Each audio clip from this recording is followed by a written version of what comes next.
ఆధ్యాత్మిక కార్యక్రమాలను, పండుగల విశేషాలను, పట్టణ గొప్పదనాలను, పాలకులు చేసే నిర్లక్ష్యాలను, ప్రమాదాలను, వాటి నిర్లక్ష్య వ్యవస్థను, భూరాబందుల దోపిడీలను, రాజకీయ నాయకుల అసమర్థతను, అధికారుల ఆగడాలను, పేదవాడు పడే బాధలను, వాస్తవాలను ప్రజల కళ్లకు కట్టినట్టు చూపించడమే మా లక్ష్యం.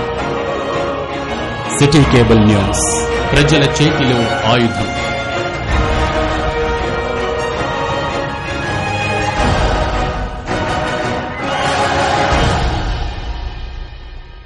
నమస్తే. ప్రజా సమస్యల పరిష్కార వాహిని సిటీ న్యూస్ బులెటిన్కి స్వాగతం. నా పేరు సదానందం. ముందుగా బులెటిన్లోని హెడ్లైన్స్.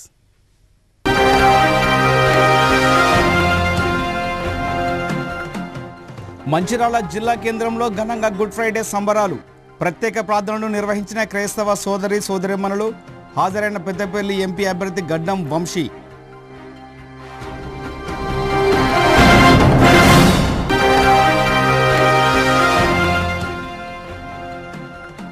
మందమరి పట్టణంలో మార్నింగ్ వాకర్లను కలుసుకున్న బీఆర్ఎస్ పెద్దపల్లి పార్లమెంటు అభ్యర్థి కొప్పుల ఈశ్వర్. రానున్న ఎన్నికల్లో అఖండ మెజార్టీతో గెలిపించాలని అభ్యర్థన.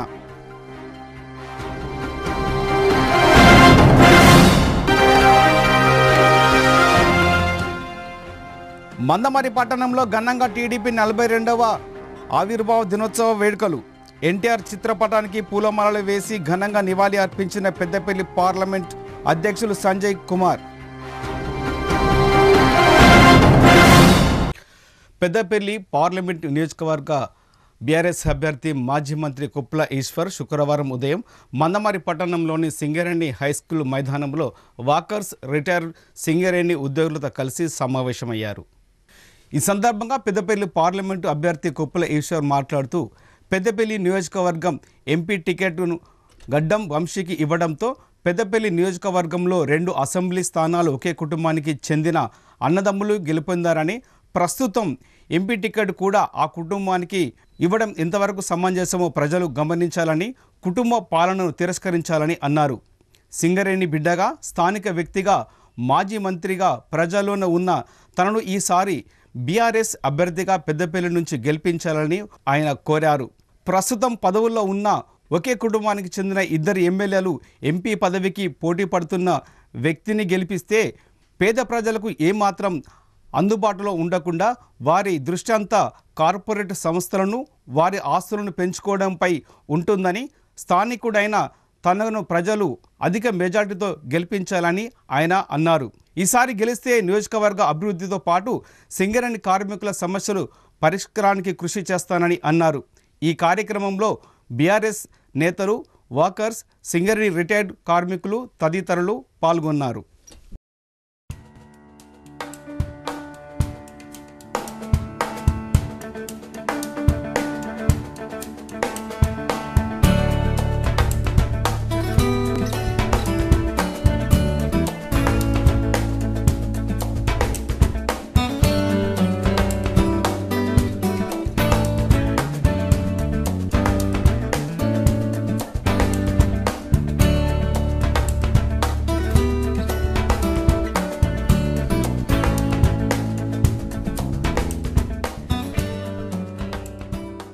బీఆర్ఎస్ పార్టీ అభ్యర్థిగా పెద్దపల్లి పార్లమెంట్ నియోజకవర్గం నుంచి పోటీ చేస్తున్నటువంటి కొప్పుల ఈశ్వర్గా నేను ఈరోజు మందమరి పట్టణానికి రావడం జరిగింది. ఈ సింగరేణి స్టేడియం గ్రౌండ్లో మా కార్మిక సోదరులు, అదేవిధంగా రిటైర్డ్ అయినటువంటి కార్మికులందరూ కూడా ఈ వాకింగ్ చేస్తున్నటువంటి సందర్భంలో వాకర్స్తో ఒక చిన్న మీటింగ్ ఏర్పాటు చేసుకొని వారందరినీ కూడా ఈ ఎన్నికలలో తప్పకుండా మీ యొక్క సంపూర్ణమైన సహకారం అందించమని కోరడానికి కోసం ఇక్కడికి రావడం జరిగింది. పార్లమెంటు పరిధిలో గతం నుంచి కూడా ఇప్పటి వరకు ఒక స్థానికులైనటువంటి వాడు, ఈ ప్రాంతానికి సంబంధించినటువంటి వాళ్ళు, ఈ ప్రాంతం యొక్క అభివృద్ధిని కోరేటువంటి వాళ్ళు, అదేవిధంగా ఈ ప్రాంతం అంటేనే సింగరేణి సంస్థతో పాటు అటు ఎన్టీపీసీ కావచ్చు, ఎఫ్సిఐ కావచ్చు, సిమెంట్ కంపెనీలు కావచ్చు, ఆ కంపెనీల మీద ఆధారపడి పనిచేసేటువంటి అసంఘటిత కార్మిక వర్గం కావచ్చు, వీరందరి సమస్యలు తెలిసినటువంటి వ్యక్తిగా, అదేవిధంగా వారికి తక్షణమే ఏదైనా అవసరం వస్తే సహకరించేటువంటి ఒక నాయకుడిని మనం ఇదివరకు పార్లమెంట్లో చూడలేదు. అదేవిధంగా కేసీఆర్ గారు ఇచ్చినటువంటి అవకాశంతో మంత్రిగా పనిచేసినటువంటి అనుభవం ఉన్నటువంటి ఒక నాయకుడిగా మీ ముందర నిలబడడం జరిగింది. తప్పకుండా మీ యొక్క సహకారాన్ని అందిస్తారని కోరుతున్నాం. ఎవరో వలసవాదులు వచ్చి ఇక్కడ డబ్బు ఎరచూపి గెలవడం, వాళ్ళ ఆస్తుల రక్షణ కోసం, వాళ్ళకు ఉన్నటువంటి డబ్బులను ఇంకా మరి సంరక్షించుకోవడం కోసమే వాళ్ళకి పదవులు అవసరం. మనం చాలా సంవత్సరాలు చూస్తున్నాం. ఇక్కడ ఎవరైతే కాంగ్రెస్ అభ్యర్థిగా వివేక్ కొడుకు పోటీ చేస్తూ ఉన్నాడో మరి వాళ్ళకి ఇప్పటికే అనేక కంపెనీలు, 1000 కోట్లకు అధిపతులు. ఇంతకుముందు సుమన్ గారు చెప్పినట్టు ఒక నియోజకవర్గ పరిధిలో ఎస్సీలకు రిజర్వేషన్ ఇస్తే ఒక్క ఇంట్లోనే 3కి రిజర్వేషన్ కావాలా? ఇంకొక్కరు ఎవరు కూడా లేరా? ఈ ప్రాంతంలో ఇంత పెద్ద ప్రాంతం, అనేక మంది చదువుకున్న వాళ్ళు ఉన్నారు, అనేక మంది రాజకీయాలలో మాకు కూడా అవకాశం వస్తే తప్పకుండా మేము కూడా ఎదగాలని కోరుకునే వాళ్ళు ఉన్నారు, ప్రజలకు సేవలు అందించాలని కోరుకునే వాళ్ళు ఉన్నారు. అవన్నీ పక్కకు పెట్టి డబ్బులున్నాయి కదా అనే ఉద్దేశంతో మరి ఒక నియోజకవర్గ పరిధిలో 3కి 3 మరి ఆ రిజర్వేషన్ అనుభవించడం ఎంతవరకు న్యాయం? ఈరోజు మందమరి పట్టణంలో పెద్దలు మా బీఆర్ఎస్ పార్టీ పార్లమెంట్ అభ్యర్థి మాజీ మంత్రివర్యులు శ్రీ కొప్పుల ఈశ్వర్ గారు ఇక్కడ సింగరేణి హై స్కూల్ గ్రౌండ్లో మార్నింగ్ ఇక్కడ వాకింగ్ చేసేటటువంటి వాళ్ళని, అదేవిధంగా ఇక్కడ యోగా చేసేటటువంటి వాళ్ళందరినీ కూడా కలిసి వచ్చే పార్లమెంట్ ఎన్నికల్లో మాకు అవకాశం ఇవ్వాలని చెప్పి అభ్యర్థించడం జరిగింది, కోరడం జరిగింది. స్వతహాగా సౌమ్యుడు, మంచి వ్యక్తి, సింగరేణి గని కార్మికుడు, కార్మిక నాయకుడు, అదేవిధంగా సుదీర్ఘకాలం పాటు మేడారం నుంచి, ధర్మపురి నుంచి శాసనసభ్యుడిగా, ప్రభుత్వంలో చీఫ్ విప్గా, మంత్రిగా బాధ్యతలు నిర్వర్తించి ఎంతో మంచిగా పనిచేసినటువంటి వారు. సో వారు ఈ ప్రాంతం నుంచి పార్లమెంట్ సభ్యుడు ఎన్నికైతే ఇక్కడ సింగరేణి కార్మికుల సమస్యల పరిష్కారం కానీ, అదేవిధంగా ఈ ప్రాంత అభివృద్ధి కోసం కానీ వారు మంచిగా గట్టిగా కష్టపడి పనిచేస్తారు. పైసలతో ఈ ప్రాంతానికి వచ్చి ఎన్నికల్లో పోటీ చేసేటటువంటి ప్రయత్నాలు చేస్తున్నటువంటి వాళ్ళు మళ్ళా 4 పైసలు సంపాదించుకోవాలని ఆలోచన చేస్తారు తప్ప ప్రజాసేవ చేయరు. సో ఇప్పుడు ఇక్కడ ఎంపీగా కాంగ్రెస్ పార్టీ నుంచి వివేక్ కుటుంబం నుంచి వాళ్ళ కొడుకు ఆ పిల్లగాడు పోటీ చేస్తూ ఉన్నాడు. ఆయనకు రాజకీయ అనుభవం లేదు, ఉద్యమ అనుభవం లేదు, ఏ తెలియదు, బీ తెలియదు, తెలంగాణ ఉద్యమం తెలియదు, సింగరేణి గని కార్మికుల కష్టాలు తెలియదు, సిల్వర్ స్పూన్ నోట్లో పెట్టుకుని పుట్టినటువంటి వ్యక్తి, ఆగర్భ శ్రీమంతుడికి భూగర్భ గనిలో కార్మికులుగా పనిచేస్తున్నటువంటి వ్యక్తికి మధ్య జరుగుతున్నటువంటి ఈ పోటీలో నేను సింగరేణి కార్మికులను కానీ ఈ ప్రాంత ప్రజానీకులందరినీ కూడా కోరుతా ఉన్నాను.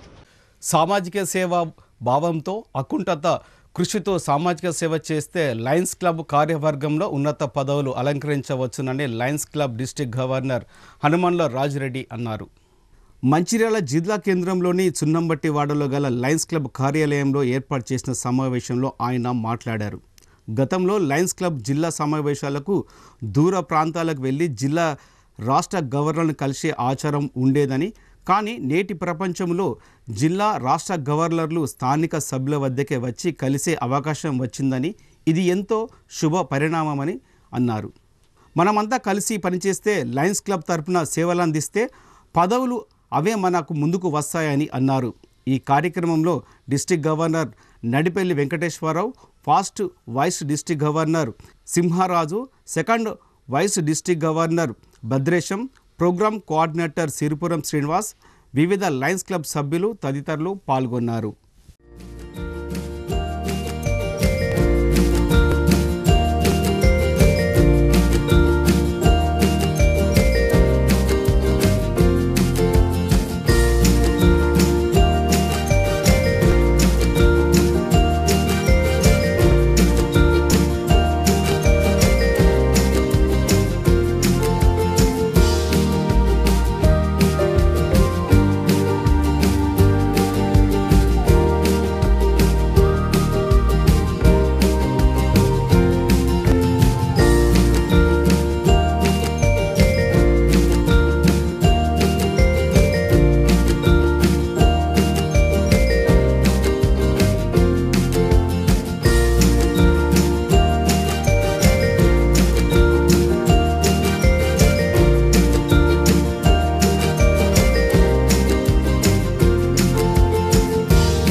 డిస్ట్రిక్ట్ T20C ఆధ్వర్యంలో నూతనంగా సేవ చేయడానికి ఎన్నుకోబడినటువంటి డీజీ టీం నడిపల్లి వెంకటేశ్వరరావు గారు డిస్ట్రిక్ట్ గవర్నర్గా, అలాగే ఫస్ట్ వైస్ డిస్ట్రిక్ట్ గవర్నర్గా సింహరాజు కోదండరామ్ గారు, అలాగే సెకండ్ వైస్ డిస్ట్రిక్ట్ గవర్నర్గా మోర భద్రేశం గారు ఎన్నుకోబడ్డారు. కాబట్టి వారిని ఎన్నుకున్నటువంటి ఓటర్లకు ఈరోజు లైన్ మెంబర్స్కి కృతజ్ఞత చెప్పడానికి ప్రాంతాల వారీగా ఈరోజు మంచిర్యాల పట్టణానికి వచ్చి వాళ్ళందరికీ ఒక సభ ఏర్పాటు చేసి కృతజ్ఞతలు తెలియజేయడం జరిగింది.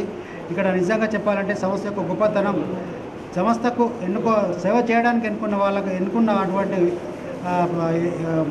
ఓటర్లను థ్యాంక్స్ చెప్పడానికి ఇక్కడికి రావడం జరిగింది. కాబట్టి లైనిజంలో గత 50 సంవత్సరాలుగా మంచిర్యాల పట్టణంలో చాలా చక్కటి సేవా కార్యక్రమాలు చేస్తున్నందుకు లైన్ మెంబర్స్ అందరూ కూడా పేరు పేరున నా యొక్క అభినందనలు తెలియజేస్తున్నాను. అలాగే ఇక రాబోయే రోజుల్లో కూడా ఎన్నో సంవత్సరాలుగా చేసినటువంటి సేవల కంటే అత్యధిక సేవలు చేసి ఇక్కడ చేయబోతున్నారు. అలాగే సంవత్సరం మంచిర్యాల క్లబ్ 50 సంవత్సరాల క్లబ్బు, దానికి ఏంటంటే డిస్ట్రిక్ట్ గవర్నర్గా నడిపల్లి వెంకటేశ్వరరావు గారు ఎన్నుకోవడం జరిగింది. కాబట్టి వారి ఆధ్వర్యంలో కూడా చాలా చక్కటి సేవా కార్యక్రమం చేయడానికి ప్లానింగ్ చేయబోతున్నారు. కాబట్టి మరొకసారి ఈ లైనిజంలో ఉన్నటువంటి ప్రాంతం యొక్క లైన్ మెంబర్స్ అందరూ కూడా పేరు పేరున నా యొక్క అభినందనలు తెలియజేస్తూ lion Hanumandla Rajireddy district governor. Nadipalli Venkateswararao. నేను లయన్స్ క్లబ్ ఆఫ్ మంచిర్యాలను గత 20 సంవత్సరాలుగా ఈ ప్రాంతాల్లో సేవలు చేస్తూ ఉన్నాను. క్లబ్ తరఫున 50 సంవత్సరాల లయన్స్ క్లబ్లో ఈ సంవత్సరం నన్ను మన ఉమ్మడి కరీంనగర్, ఆదిలాబాద్ జిల్లాలు కలిపి T20 జిల్లా లయన్స్ T20 జిల్లాకు నన్ను గవర్నర్గా ఎన్నుకున్న సభ్యులందరికీ కూడా ధన్యవాదాలు తెలుపుతూ, నాతో పాటు సింహరాజు కోదండరామ్ గారు ఫస్ట్ వైస్ డిస్ట్రిక్ట్గా, సెకండ్ వైస్ డిస్ట్రిక్ట్గా మోర భద్రేశం గారిని ఎన్నుకున్నందుకు సభ్యులందరికీ కూడా ధన్యవాదాలు తెలుపుతూ, మరి లైనిజం ద్వారా ఈ ప్రాంతంలో దాదాపు రేకుర్తి ఐ హాస్పిటల్ అయితేమి, బెల్లంపల్లిలో ఉన్న ఐ హాస్పిటల్ ద్వారా రోజుకు దాదాపు 80 మందికి ఉచితంగా కళ్ళకు ఆపరేషన్ చేయడం, మరి దాదాపు 1000 మందికి మాతా శిశు కేంద్రం లాంటి హాస్పిటళ్లలో ఆర్తులకు ఉచితంగా రోజు 1000 మందికి పైగా అన్నదానం చేయడం, అలాగే మరి ఎన్నో డయాబెటిక్ క్యాంప్స్, దాదాపు ఎన్నో పర్మనెంట్ ప్రాజెక్ట్స్, దాదాపు 70 బాడీ ఫ్రీజర్స్ అయితేనేమి, ఒక 25 మినరల్ వాటర్ ప్లాంట్స్ అయితేనేమి, ఎన్నో వైకుంఠ రథాలు అయితేనేమి, శ్మశాన వాటికలు అయితేనేమి, ఇట్లాంటి ఉన్నతమైన కార్యక్రమాలను ఈ ప్రాంతంలో ఉన్న ఆర్తులకు గవర్నమెంట్ స్కూల్స్లలో వాటిని అడాప్ట్ చేసుకొని సేవలు చేయడం గత 50 సంవత్సరాలుగా లైనిజం చేస్తున్నది. మరి ఈ సంవత్సరం ఈ ఉమ్మడి కరీంనగర్, ఆదిలాబాద్ జిల్లాలోకి గాను నన్ను జిల్లా గవర్నర్గా ఎన్నుకున్నందుకు ఈ ప్రాంతంలో మరొక మా సభ్యులందరి ద్వారా ఈ 106 క్లబ్ల ద్వారా ఈ ప్రాంతంలో సేవలు చేస్తామని తెలియజేస్తూ, నాకు అవకాశం ఇచ్చిన లైన్ మిత్రులందరికీ కూడా ధన్యవాదాలు తెలుపుతూ లాంగ్ లివ్ లైనిజం. మంచిర్యాల చరిత్రలోనే ఈరోజు సుదినం. ఎందుకంటే మొట్టమొదటిసారి మా Mancherial Lions Club senior member Nadipalli Venkateswararao గారు లయన్స్ క్లబ్ గవర్నర్గా ఎన్నిక కావడం మరి మా 150-160 మంది సభ్యులందరూ కూడా ఆనందదాయకం. మరి వారు గత కొన్ని 20-25 సంవత్సరాల నుండి అనేక సేవా కార్యక్రమాలు వారు వికాస్తారింగ్ అనుకోండి వేరే ఆర్గనైజేషన్లో కూడా ఉన్నారు. లయన్స్ క్లబ్లో గత 3-4 సంవత్సరాలు ముఖ్యంగా లయన్స్ క్లబ్స్ ఎక్కడ అవసరం ఉంటుందో అవసరాలు తీర్చే విధంగా వారు పనిచేస్తూ ఉన్నారు. మా మంచిర్యాల లయన్స్ క్లబ్ అదృష్టం ఏంటంటే ఈ సంవత్సరము ఈ భవన్లో ఫస్ట్ ఫ్లోర్లో ఐ హాస్పిటల్ కూడా మేము ప్లాన్ చేయడం జరుగుతుంది. సార్ గవర్నర్ పీరియడ్లో మరి పేద ప్రజలకు అందుబాటులో ఉండే విధంగా ఉచితంగా ఐ ఆపరేషన్స్ చేయించే విధంగా వారు రాబోయే కాలంలో జూలై 1 నుండి వారి కార్యక్రమాలు స్టార్ట్ అయితే సేవా కార్యక్రమాలు మరి నెక్స్ట్ ఇయర్ వారు అనేక సేవా కార్యక్రమంలో వారితో అందరూ కూడా లయన్స్ క్లబ్ మంచిర్యాల సపోర్ట్గా ఉండి అనేక మంది పేదవారికి సేవ చేయడానికి వారు ముందు రావడం జరిగింది. ఈ సందర్భంగా మంచిర్యాలలో ఏర్పాటు చేసిన కృతజ్ఞత సభకు వచ్చేసిన ముఖ్య అతిథి గారు లయన్ రాజిరెడ్డి గారికి మరియు వైస్ డిస్ట్రిక్ట్ గవర్నర్గా ఎన్నికల భద్రేశం గారికి, కోదండరామ్ గారికి మంచిర్యాల లయన్స్ క్లబ్ తరఫు నుండి ప్రత్యేక ధన్యవాదాలు, కృతజ్ఞతలు తెలియజేస్తున్నాను. గుడ్ ఫ్రైడే సందర్భంగా రామకృష్ణపూర్ విద్యానగర్లో గల మొన్న చర్చిలో కాంగ్రెస్ పార్టీ పెద్దపల్లి పార్లమెంట్ అభ్యర్థి గడ్డం వంశీకృష్ణ క్రైస్తవులను కలుసుకొని గుడ్ ఫ్రైడే శుభాకాంక్షలు తెలియజేశారు.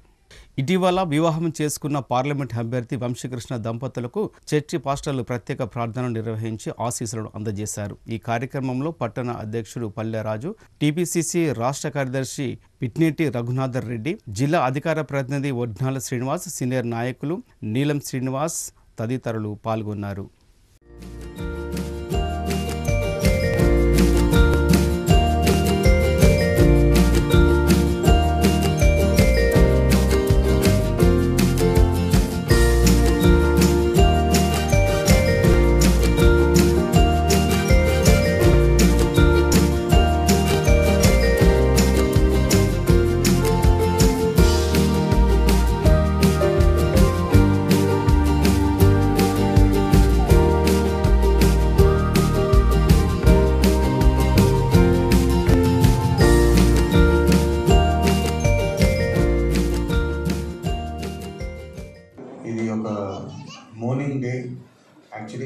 జీసస్ క్రైస్ట్ చేసిన సాక్రిఫైసెస్ అంటే మనం బాగుండాలని చెప్పి ఆయన ఎన్ని బాధలు పడ్డాడో అని చెప్పి ఈరోజు గుర్తు చేసుకునే రోజు. ఇట్లాంటి సంఘటనలు ఇప్పుడు మనము ఈ కలియుగ ప్రాంతంలో చూస్తుంటే అందరూ వాళ్ళదే చూసుకుంటుంటారు. పక్క వ్యక్తి ఎంత బాధపడుతున్నా, వాళ్ళకి ఏం నష్టం జరిగినా నాది కాదులే మనకెందుకులే అని చెప్పి చూసి చూడనట్టు వెళ్ళిపోయే రోజులు ఈరోజు. అయితే ఈ గుడ్ ఫ్రైడే నాడు నా అందరితో విజ్ఞప్తి, జీసస్ క్రైస్ట్ని గుర్తు చేసుకొని ఆయన చేసిన సాక్రిఫైసెస్ ఇతరుల కోసం, మన మనుషుల కోసం ఎన్ని బాధలు పడ్డాడో ఒకసారి గుర్తు చేసుకొని మన వంతు చిన్నపిల్లలు కూడా ఉన్నారు ఇక్కడ, చిన్ననాటి నుంచే నేర్పిస్తే అది వాళ్ళకు ఒక హ్యాబిట్ లెక్క అయిపోతుంది. వాళ్ళు పెద్ద సాక్రిఫైస్ చేస్తున్నట్టు కూడా అనిపించదు. చిన్ననాటి నుంచే ఇతరులకు హెల్ప్ చేస్తే, సహకారం ఇస్తే మనిషి అన్నవాడు బాగుంటుంది. మనం ఒక సమాజంగా మనము ముందుకు సాగవచ్చు, ఒక సమాజంగా మనం సంతోషంగా బతకొచ్చు అని చెప్పి చిన్ననాటి నుంచే నేర్పితే మన సొసైటీ చాలా మంచి బాటలో వెళ్తుందని చెప్పి నేను నమ్ముతాను. కాకా గారు కూడా అదే నమ్మారు, మీకు అందరికీ తెలుసు. నేను పుట్టకనే ముందు పెద్దపల్లి ప్రాంతంతో కాకా గారి అనుబంధం ఉంది, ఎన్నో కార్యక్రమాలు చేశారు. ఈరోజు ఈ గుడ్ ఫ్రైడే నాడు ఒకటే ఒక మెసేజ్, నేను కూడా నా అనుబంధం జస్ట్ షేర్ చేసుకుంటున్నాను. నేను కూడా సెయింట్ ప్యాట్రిక్స్ స్కూల్లో చదువుకున్నాను. నేను చిన్ననాటి నుంచి ఆ ట్రైనింగ్, నేను కూడా స్కూల్లో ఉన్నప్పుడు మాకు కంపల్సరీ కల్చర్స్ అని చిన్నప్పటి నుంచి నేర్పించేటోళ్ళు. చర్చికి పోయి సండే నాడు మాస్ అటెండ్ చేయడం, అదంతా నేను 4th క్లాస్ వరకు ఆ ట్రైనింగ్ ఉంది. ఇది ఎందుకు చెప్తున్నానంటే మనం కూడా మన సరౌండింగ్స్లో మన చుట్టుపక్కల పిల్లలు కానివ్వండి, మన ఫ్యామిలీలలో కానివ్వండి, సహకారం అనేది ఒక గుణము. అది చిన్నప్పటి నుంచే నేర్పాలి. పెద్దగా అయినాక వచ్చేసి ఇప్పుడే చెప్తుండే వాళ్ళు వచ్చినారు వీళ్ళు వచ్చినారు అని చెప్పి నేను దాని గురించి ఎక్కువ మాట్లాడదలుచుకోలేదు. కానీ మంచి బాటలో ఉండి మంచి పనులు చేస్తే మనకు మంచి జరుగుతుంది అని చెప్పి నమ్ముతాను. మీ అందరి గుడ్ విషెస్, బ్లెస్సింగ్స్. మంచిర్యాల జిల్లా కేంద్రంలోని రాజీనగర్లో శ్రీ శ్రీ అభయాంజనేయ స్వామి దేవాలయం 12వ వార్షికోత్సవాన్ని గురువారం ఘనంగా నిర్వహించారు. ఈ సందర్భంగా ఆలయ అర్చకులు కుర్మచల రమేష్ బాబు, నరసింహాచార్యులు మాట్లాడుతూ రాజీనగర్లోని ఆంజనేయ స్వామి దేవాలయం 12వ వార్షికోత్సవం సందర్భంగా గణపతి పూజ, పుణ్యవచనం అనంతరం స్వామివారికి ప్రత్యేక అలంకరణ, ప్రత్యేక పూజలు, హారతి కార్యక్రమం అనంతరం మహా అన్నదాన కార్యక్రమాన్ని నిర్వహించడం జరిగిందని చెప్పారు. ప్రతి సంవత్సరం ఆలయ వార్షికోత్సవాన్ని భక్తుల సహకారంతో నిర్వహిస్తున్నామని, ఈసారి కూడా ఉత్సవానికి పెద్ద సంఖ్యలో భక్తులు హాజరై స్వామివారి కృపకు పాత్రులు అయ్యారని తెలిపారు. ఈ కార్యక్రమంలో ఆలయ కమిటీ సభ్యులు, భక్తులు తదితరులు పాల్గొన్నారు.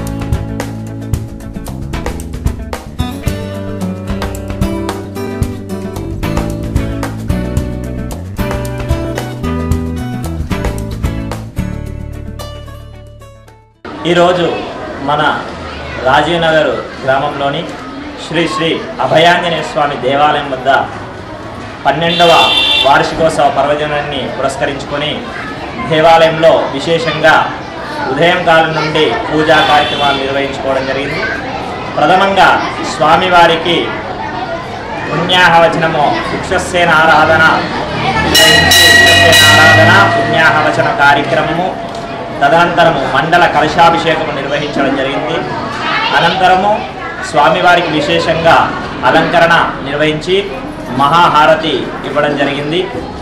కార్యక్రమాల్లో భాగంగా మన అభయాంజనేయ స్వామి దేవాలయంలో హనుమత్ హోమం కూడా నిర్వహించుకోవడం జరిగింది. ఈ యొక్క కార్యక్రమాల్లో రాజీవ్ నగర్ భక్త మహాశయులందరూ కూడా ఎంతో ఉత్సాహంతో భక్తి శ్రద్ధలతో పాల్పంచుకొని విజయవంతం చేయడం జరిగింది. ప్రతి సంవత్సరం కూడా మన రాజీవ్నగర్లోని అభయాంజనేయ స్వామి దేవాలయంలో విశేషంగా అనేక పూజా కార్యక్రమాలు నిర్వహించుకోవడం జరుగుతుంది.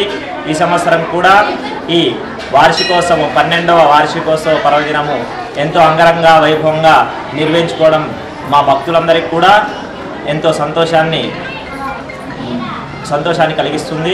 మరి కార్యక్రమాల్లో భాగంగానే సాయంకాలము మరి సామూహిక భోజన కార్యక్రమము, అన్నదాన కార్యక్రమం నిర్వహించుకోవడం జరుగుతుంది. కాబట్టి అందరూ కూడా ఈ యొక్క అన్నదాన కార్యక్రమంలో ఎంతో భక్తి శ్రద్ధలతో పాల్పంచుకొని స్వామివారి ప్రసాదంగా అన్నదానం స్వీకరించి అందరూ స్వామివారిని దర్శనం చేసుకొని వెళ్ళడం జరుగుతుంది. మరి ఈ యొక్క కార్యక్రమాల విషయమై కూడా మా కమిటీ సభ్యుల బృందం కూడా మాట్లాడుకోవచ్చు. శ్రీ అభయాంజనేయ స్వామి రాజీవ్నగర్లో వెలిసినటువంటి యొక్క ఆంజనేయ స్వామి 12వ వార్షికోత్సవం సందర్భంగా ఉదయం పుణ్యవచనం మరియు హోమ కార్యక్రమాలు, తర్వాత అన్నదాన కార్యక్రమాన్ని నిర్వహించుకోవడం జరిగింది. దీనికి భక్తులు ఎంతో సంతోషంతో ముందరికి వచ్చి సహాయశక్తుల సహాయం చేసి మా యొక్క కార్యక్రమాలను విజయవంతంగా నెరవేర్చుకున్నాము. మరియు నూతనంగా ఏర్పడ్డ కమిటీ సభ్యులు మరియు పాత సభ్యులు అందరు కలిసి ఎంతో ముందరికి వచ్చి వారి వంతుగా సహాయం చేసి ఈ యొక్క కార్యక్రమాలను ఎంతో ఘనంగా ఉత్సాహంగా జరుపుకున్నాము. ఈ కార్యక్రమాలు ప్రతి సంవత్సరం జరుపుకోవాలని కోరుకుంటూ సెలవు తీసుకుంటున్నాను. జై శ్రీ. తెలుగుదేశం పార్టీ 42వ ఆవిర్భావ దినోత్సవాన్ని శుక్రవారం మందమర్రి పట్టణం పార్టీ కార్యాలయంలో ఘనంగా నిర్వహించారు. ఈ సందర్భంగా ముఖ్య అతిథిగా తెలుగుదేశం పార్టీ పెద్దపల్లి నియోజకవర్గ అధ్యక్షులు సంజయ్ కుమార్ పార్టీ జెండా ఎగరవేసి ఎన్టీఆర్ చిత్రపటానికి పూలమాలలు వేసి ఘనంగా నివాళి అర్పించారు. అనంతరం తెలుగుదేశం పార్టీ మహిళలు కేక్ కట్ చేసి పార్టీ శ్రేణులకు అందజేశారు. ఈ సందర్భంగా సీనియర్ నాయకులైన వై ఉమా మహేశ్వరరావు, వాసాల సంపత్, ఆర్జయ, శ్రీ జూపాక సంధ్య తదితరులను శాల్వాలతో కప్పి సన్మానం చేశారు. అనంతరం తెలుగుదేశం పార్టీ పార్లమెంట్ అభ్యర్థి సంజయ్ కుమార్ మాట్లాడుతూ పేద బడుగు బలహీన వర్గాల కోసం పెట్టిన పార్టీ తెలుగుదేశం పార్టీ అని అన్నారు. రానున్న రోజులలో తెలుగుదేశం పార్టీని ఆదరించాలని కోరారు. ఈ కార్యక్రమంలో రాష్ట్ర నాయకులు ఉమామహేశ్వరరావు, మందమరి ఇన్ఛార్జి వాసాల సంపత్, రాజేశ్వరరావు, ఆర్జయ, జూపాక సంధ్య, కర్రె తిరుపతి తదితరులు పాల్గొన్నారు.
తెలుగుదేశం పార్టీ 42వ ఆవిర్భావ దినోత్సవం సందర్భంగా మరి చెన్నూరు నియోజకవర్గంలోని మందమరి మున్సిపాలిటీలో ఘనంగా జరుపుకోవడం జరుగుతుంది. అన్న ఎన్టీ రామారావు గారు మరి పేదల గుండెల్లో ఉండాలి, తెలుగుదేశం పార్టీ అంటే మరి కొడవలి, నాగలి, మరి గుడిసె, మరి శ్రామికుడు, కార్మికుడు, రైతు అని చెప్పి ముఖ్య ఉద్దేశంతో పార్టీ పెట్టడం జరిగింది. ఇవాళ ప్రతి కార్మికుడి గుండెల్లో ఎన్టీఆర్ గారు ఉంటారు, రైతు గుండెల్లో ఎన్టీఆర్ గారు ఉంటారు, ఎస్సీ ఎస్టీ బీసీ మైనార్టీ గుండెల్లో ఎన్టీఆర్ గారు ఉంటారు. మరి ఆయన ఆశయాలు కొనసాగించాలంటే మరి ఆయన యొక్క నీతి నిజాయితీ ధర్మాన్ని ఇచ్చిన పరిపాలనని మళ్ళీ ప్రజల వద్దకు తీసుకెళ్ళాలి. కొందరు అనుకుంటున్నారు తెలుగుదేశం పార్టీ ఎక్కడుందని చెప్పి. ఖచ్చితంగా చెప్తున్నాము, రానున్న రోజుల్లో తెలుగుదేశం పార్టీ మాత్రమే ఉంటుంది. ఎవరైతే ఇంకో పార్టీ ఉండకుండా పోవాలని చెప్పి ఆశించారో ఇవాళ వాళ్ళు కాళ్ళ గర్భంలో కలిపోతున్నారు. మరి అదే లక్ష్యంతో మిగతా వాళ్ళు కూడా అదే ప్రయాణం చేస్తున్నారు. వాళ్ళకు కూడా ఇదే గతి పడుతుందని చెప్పి తెలుగుదేశం పార్టీ తరఫున నేను డిమాండ్ చేస్తున్నాను. మరి మరొక్కసారి మరి తెలుగుదేశం పార్టీ అభిమానులకు, కార్మికులకు, కర్షకులకు ప్రతి ఒక్కరికి 42వ తెలుగుదేశం పార్టీ ఆవిర్భావ దినోత్సవ శుభాకాంక్షలు తెలియజేస్తున్నాను. జై తెలుగుదేశం. బెల్లంపల్లి పట్టణంలోని తెలుగుదేశం పార్టీ 42వ ఆవిర్భావ దినోత్సవాన్ని టీడీపీ కార్యాలయంలో పట్టణ అధ్యక్షులు మణిరామ్ సింగ్ ఆధ్వర్యంలో వేడుకలను శుక్రవారం ఘనంగా నిర్వహించారు. ఈ సందర్భంగా పార్టీ జెండాను ఆయన ఆవిష్కరించారు. ఈ సందర్భంగా మణిసింగ్ మాట్లాడుతూ సమైక్య రాష్ట్రంలో పేద, బడుగు, బలహీన వర్గాల కోసం అనేక సంక్షేమ పథకాలు అందజేసిన ప్రభుత్వం టీడీ ప్రభుత్వం అని కొనియాడారు. ₹2 కిలో బియ్యం, పటేల్ పట్వారీ వ్యవస్థను రద్దు చేసి మండల వ్యవస్థకు శ్రీకారం, పరుగు పందెంలో 40,000 మందికి సింగరేణికి ఉద్యోగ అవకాశాలు కల్పించారని గుర్తు చేశారు. మహిళా రిజర్వేషన్ వంటి ఎన్నో చారిత్రాత్మకమైన నిర్ణయాలు తీసుకున్నారని, ప్రజల మన్ననలు పొందిన ప్రభుత్వం టీడీపీ ప్రభుత్వం అని అన్నారు. ఈ కార్యక్రమంలో బెల్లంపల్లి పట్టణ అధ్యక్షుడు T Maniram Singh, TNTUC general secretary O Jeevaratnam, జిల్లా కార్యదర్శి పెండేల శ్రీనివాస్, బెల్లంపల్లి పట్టణ ఉపాధ్యక్షులు తదితరులు పాల్గొన్నారు. తెలుగుదేశం పార్టీ ఆవిర్భవించి 42 సంవత్సరాలు గడిచిపోయింది. మరి అదేవిధంగా తెలంగాణ రాష్ట్రంలో మరి అదేవిధంగా సమైక్య ఆంధ్రలో కూడా ఈరోజు తెలుగుదేశం పార్టీ 42వ ఆవిర్భావ దినోత్సవ ఆవిర్భావాన్ని పురస్కరించుకొని ఈరోజు ప్రతి పార్టీ ఆఫీసులలో జెండాలు ఎగురవేయడం అని జరుగుతూ ఉన్నది. మరి తెలుగుదేశం పార్టీ చరిత్రాత్మక సువర్ణ అక్షరాలతో శ్రీకారం చుట్టిన ఉద్యోగిని క్షణాలవి. 40 ఏళ్ల క్రితం 1982 29 మార్చిన హైదరాబాదులో తెలుగుదేశం పార్టీ స్థాపించడం జరిగింది. నేను తెలుగువాడిని, మాది తెలుగుదేశం పార్టీ తెలుగు ప్రజల ఆత్మగౌరవం కోసం అంటూ చరిత్రాత్మకమైనటువంటి ఘట్టానికి ఈరోజు ఊపిరిపోయడం అనేది జరిగింది ఎన్టీ రామారావు గారు. మరి తెలుగుదేశం పార్టీ 1982లో స్థాపించిన తర్వాత సమైక్య ఆంధ్రలో మొట్టమొదటిసారిగా తెలుగుదేశం పార్టీ గెలిచిన తర్వాత అనేకమైనటువంటి ఏవైతే వాగ్దానాలు చేశారో ఆ వాగ్దానాలన్నీ కూడా నెరవేర్చడం జరిగింది. మద్యపాన నిషేధం, ₹2 కిలో బియ్యం, అదేవిధంగా బడుగు బలహీన వర్గాలకు అభివృద్ధి కోసం మరి వాళ్ళ యొక్క సంక్షేమం కోసం కూడా తెలుగుదేశం పార్టీ నిర్వీర్యంగా పనిచేయడం జరిగింది. వాళ్ళ సంక్షేమ ఫలాల కోసం కూడా పనిచేయడం జరిగింది. అదేవిధంగా పటేల్ పట్వారీ వ్యవస్థను రద్దు చేసిండు.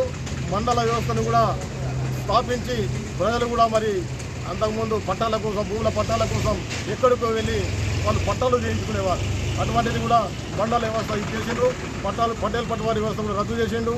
మరి అదేవిధంగా చాలా మహత్తరమైనటువంటి కార్యక్రమాలు చేశారు. మన రేషన్ కార్డుల మీద కూడా వాళ్లకు ఉచిత సరుకులు పంపిణీ, మహిళలకు కూడా 33% రిజర్వేషన్, బీసీలకు కూడా రిజర్వేషన్ ఇచ్చినటువంటి పార్టీ తెలుగుదేశం పార్టీదే. ఇంతవరకు కూడా ఎవరు కూడా కానీ బీసీలకు రిజర్వేషన్ ప్రకటించినటువంటి పార్టీ లేదు. అది 33% రిజర్వేషన్ చేసిన తర్వాత మళ్ళా అదేవిధంగా మహిళలకు లోన్లు, డాక్రా గ్రూపులు, మరి అనేకమైనటువంటి పథకాలు కూడా పెట్టిండు. మరి మన సింగరేణిలో కూడా 1985లో పరుగు పందెం ద్వారా 85లో దాదాపు 35 నుంచి 40,000 మందికి ఉద్యోగాలు ఇప్పించడం అనేది జరిగింది. అప్పుడు కూడా ఒక నయా పైసా తీసుకోకుండా పరుగు పందెం పెట్టి సింగరేణిలో నిరుద్యోగం లేకుండా అప్పుడు భర్తీ చేయడం జరిగింది. అదేవిధంగా సింగరేణి బిఎఫ్ఆర్లకు పోయినప్పుడు అప్పుడు కూడా మరి 1263 కోట్ల రుణం తీసుకొచ్చి చంద్రబాబు నాయుడు గారు మరి సింగరేణి సంస్థను కాపాడడం జరిగింది. మరి అదేవిధంగా సింగరేణి ఈరోజు కార్మికులు లాభాల వాటా తీసుకుంటున్నారు అంటే అది కూడా తెలుగుదేశం పార్టీ యొక్క గంటే. అది కూడా 10% నుంచి ఇప్పటికి 32% వరకు కూడా సింగరేణిలో ఆ లాభాల వాటా కొనసాగుతూనే ఉంది. అది కూడా తెలుగుదేశం పార్టీ యొక్క చరిత్ర.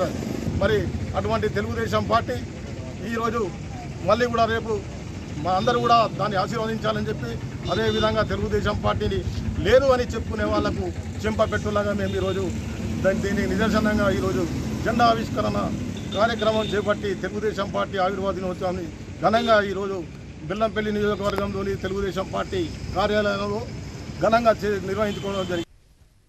సిటీ న్యూస్ ముగించే ముందు హెడ్లైన్స్ మరొకసారి.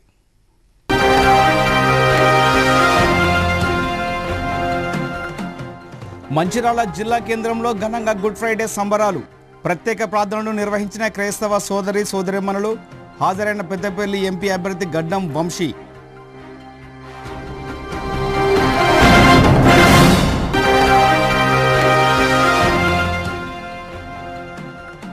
మందమరి పట్టణంలో మార్నింగ్ వాకర్ను కలుసుకున్న బీఆర్ఎస్ పెద్దపల్లి పార్లమెంటు అభ్యర్థి కొప్పుల ఈశ్వర్. రానున్న ఎన్నికల్లో అఖండ మెజార్టీతో గెలిపించాలని అభ్యర్థన.